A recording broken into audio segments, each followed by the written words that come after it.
everyone. I'm Karen Hording, Swe's Executive Director and CEO, and I want to welcome you to Swe23, the Society of Women Engineers 2023 Annual Conference. I realize if you're joining us virtually, you're looking forward to all the great presentations, but there's more available to you as a virtual attendee. We'll go into that in more detail in a minute, but I want you to know that you are one of thousands registered as a virtual attendee. This speaks to two things. First, please join in the networking sessions. I'm sure it feels a little strange to network as you sit by yourself in front of your computer, but the story I hear most from our members is the benefits they have found, again and again, in making connections with other SWE members. Second, the sheer number of virtual attendees like yourself speaks to SWE's increasingly global membership. Almost anywhere in the world, you have fellow SWEpeople near you. So reach out, make connections with others. Networking is a powerful tool, so please take that first step. And speaking of connections, I am happy to introduce you to your FY24 President, Alexis McKittrick. Dr. McKittrick holds a PhD in chemical engineering from the Georgia Institute of Technology and a BS in chemical engineering from the University of Maryland, Baltimore County, where she was a Meyerhoff Scholar. And while technically her title is doctor, at SWE she prefers to be called by her first name, Alexis. Many of you may be connected to Alexis already, as she has over 20 years' experience in SWE, 15 of those years holding various positions within SWE leadership. Alexis started her SWE experience as a member at UMBC and then at Georgia Tech. After graduation, she moved to Buffalo, New York for work. When she arrived there, the local SWE section was small and in danger of losing its SWE charter. Her efforts led to the revitalization of the Western New York section. Prior to being elected SWE president, Alexis held several positions, including governor of the Mid-Atlantic region. She has chaired 2 committees and served on 2 governance task forces. In addition, she's served on SWE's board of directors as our secretary, where she says she learned great operational focus, and as Speaker of the Senate, where she led SWE's efforts in long-term strategic planning. Wow! Alexis's professional roles have included working in the U.S. Environmental Protection Agency's Climate Change Division, senior researcher at the IDA Science and Technology Policy Institute, and currently she is a program manager in the U.S. Department of Energy, Geothermal Technologies Office. In these roles, Alexis is able to assert her strong feelings that engineers should use their skills so that policymakers are making the best and most data-informed decisions. She currently lives in Fairfax, Virginia, with her husband and 2 daughters, who are 10 and 14 years old. She is a huge supporter of Girl Scouts and is often involved in her daughter's scouting activities. In fact, as part of her involvement in Girl Scouts, Alexis is trained in axe throwing and even received a knife throwing set for Mother's Day. And to start her presidency off right, she received an axe throwing set from the SWE staff. How's that for wielding one's skill set?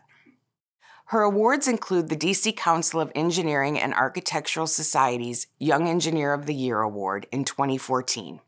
And in 2019, Alexis received SWE's Emerging Leader Award.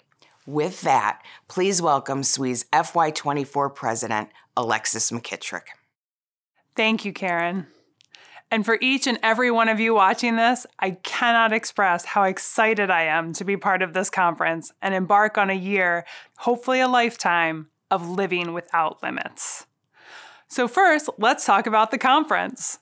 Swe23 has several sessions that are live streamed.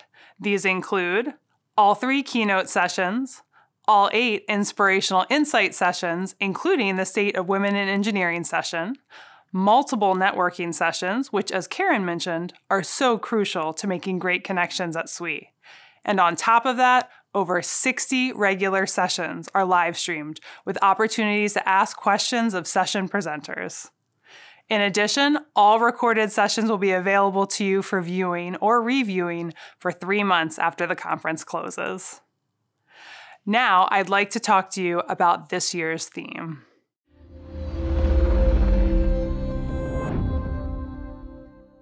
I'm personally fond of this year's theme for a couple of reasons. First, it flows well from last year's theme, A World of Opportunity Awaits. To me, it's the next step in our SWE journey. Now, we're all asked to live without limits. But let me clarify what live without limits means to me.